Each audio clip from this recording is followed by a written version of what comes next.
పెద్దపల్లి జిల్లా కేంద్రంలో అమర్చంద్ కళ్యాణ మండపంలో 55వ గ్రంథాలయ వారోత్సవాల ముగింపు వేడుకలు కార్యక్రమానికి ముఖ్య అతిథులుగా పెద్దపల్లి ఎమ్మెల్యే దాసరి మనోహర్ రెడ్డి హాజరయ్యారు. గ్రంథాలయ వారోత్సవాలలో భాగంగా చివరి రోజున సాంస్కృతిక పోటీలు నిర్వహించారు. వారం రోజులుగా జరిగిన కార్యక్రమంలో పాల్గొని ఉత్తీర్ణులైన విద్యార్థులకు మెమెంటో ప్రశంసా పత్రాలు అందజేశారు.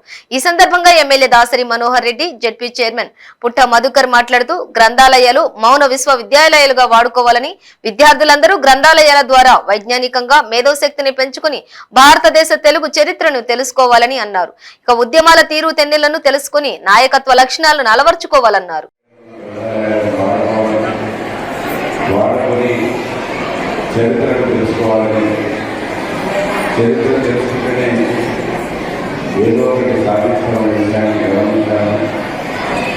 విద్యార్థులందరూ కార్యక్రమాన్ని దిగ్విజయం చేసిన చాలా అద్భుతంగా ప్రభుత్వ రంగ పాఠశాలంటే ప్రైవేటు నీతిగా అనే విధానం ఇవ్వాలి.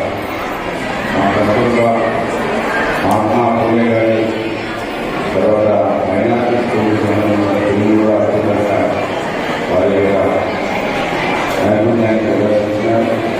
వారికి అధ్యక్షుల గారికి 50వ మరి జాతీయ వారోత్సవాల శుభాకాంక్షలు ఆహ్వానించడం జరిగింది.